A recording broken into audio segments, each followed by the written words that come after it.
Before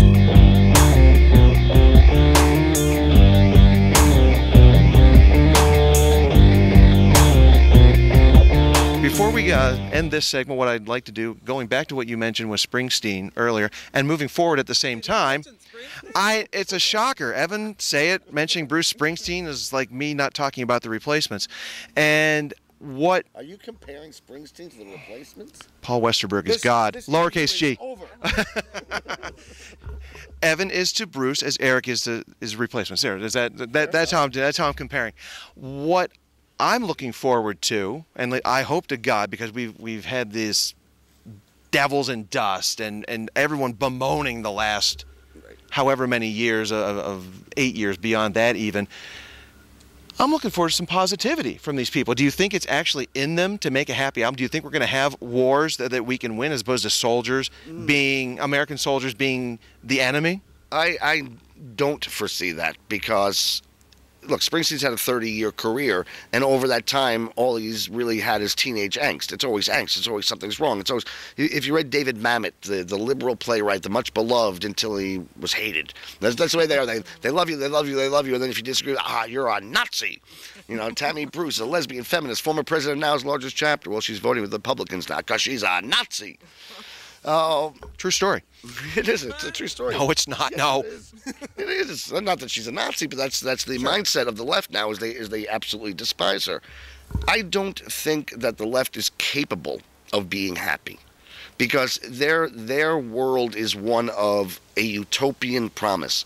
A utopian promise where everybody gets free state-of-the-art health care. Well, that can't happen in the real grown-up world, where everybody's entitled to go to college. Well, what happens if gangbangers are entitled to go to college? Do the schools get better? No, they go for 4 years. They binge drink, projectile vomit, go wild for the camera. And what happens to the next generation of those who actually want to study and learn? Are the schools better or worse?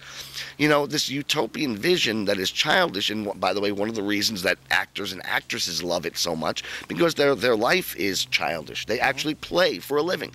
Susan Sarandon plays a lawyer. She's not a lawyer. She plays a lawyer. Alec Baldwin goes to New York and he's in a play. They call it playing for a living. And the rest of us, for the most part, don't have an opportunity to play our whole lives. We don't get $188 million for playing Rome. And so this utopian promise that is made to these children, just be yourself and you will succeed. You can be anything you want to be. No, you can't. You can perhaps if you study, work hard, but they don't mention that part. And so the left is invariably dissatisfied and feels aggrieved and cheated because it can't be their fault. I'm great. Look at all the trophies I got. It can't Participant. Be me. Yep. It can't be me. Look how the great grades I got in school because of grade inflation. It can't be me. Therefore, somebody must be victimizing me.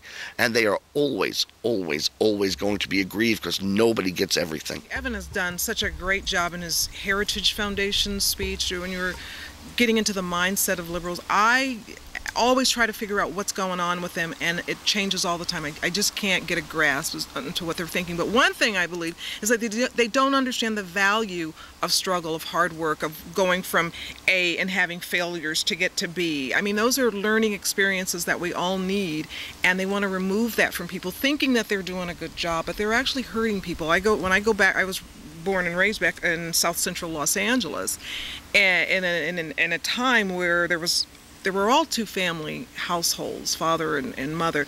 There were working class people. There was something called shame if you acted a fool in public, brought home bad grades, if your parent was called to go to a school because you misbehaved. These were real problems. You feared that because you feared the principal, but you feared your mom or dad at home.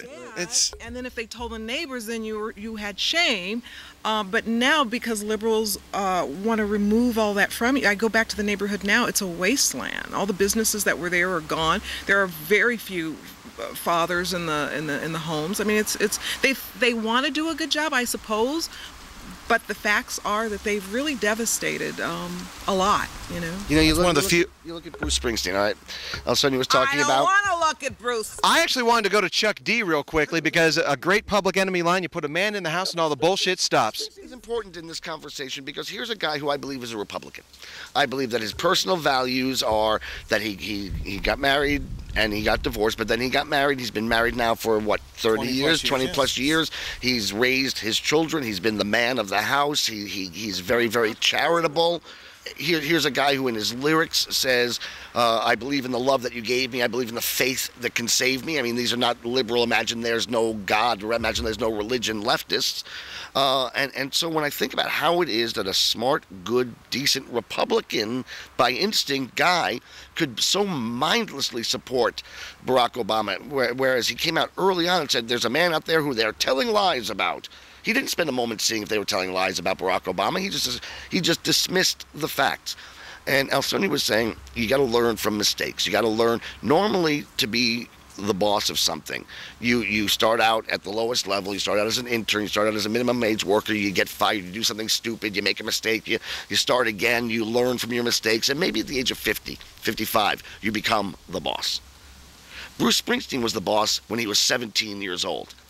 So what has he learned since then? Nothing, because people keep saying to him, yes, yes, boss, yes, boss, yes, boss.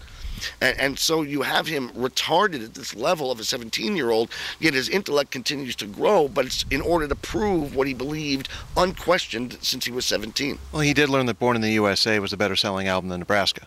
Well, he learned that, but Born in the USA is a mean song. Do you know? I mean, people think that's a patriotic song. It was originally on Nebraska, so it was a very dark song. So. It was a dark song. Okay. I think for that very same reason, I wonder, in many cases, is Obama a great role model for young black kids? I mean, we've been spending, conscious black parents have been saying, if you work really hard at something, if you're honest, if you are mindful of who your friends are, if you keep your word, if things like that, we are trying to instill in our children because we know that brings integrity but success as well. Yeah. Now this is a guy who's, since he's been in office, has been running for a different office, voted present the majority of times, connected himself with thieves and right. Even if you buy the ludicrous notion that for 20 years, and not from 0 to 20, from 20-something to 40-something, he sat in this church of hate and didn't hear a word his mentor said.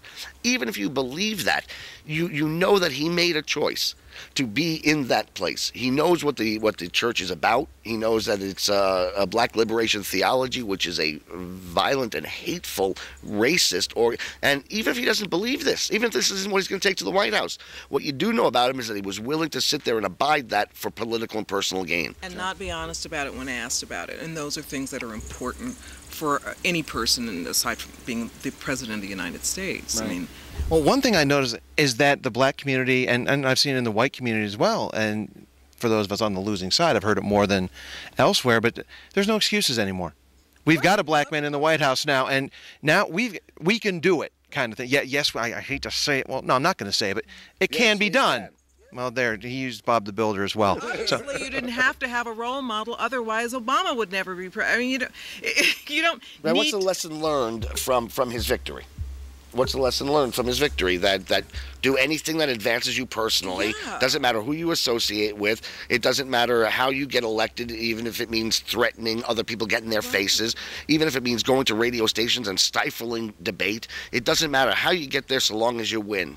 That's not a good lesson. That's not a good lesson. That's certainly not the lessons I've been trying to teach my kids. So it's very difficult to say because I know we want to have this pride in having a black president. I would rather have a great president who happens to be black rather than to just have a president because he is black. It gets a little wacky to me. Dr. King is spinning in his grave, and right now I see the Truth Squads on the horizon, so we need to wrap up our segment here on Mr.EPluribus. Thank you once again to Evan Sayet and Al Sonja Schmidt for joining us today, and don't forget to come out and bring a friend, bring two friends to the next Right to Laugh show. That'll be December 16th. Al Sonja said bring some jokes. She will pay good money for them. Evan pays top dollar too, but it's hard to find him at the shows. So that'll be December 16th at the Laugh Factory there on the Sunset Strip in Hollywood, California. Thanks again, guys. My pleasure. And gal. And thanks for watching.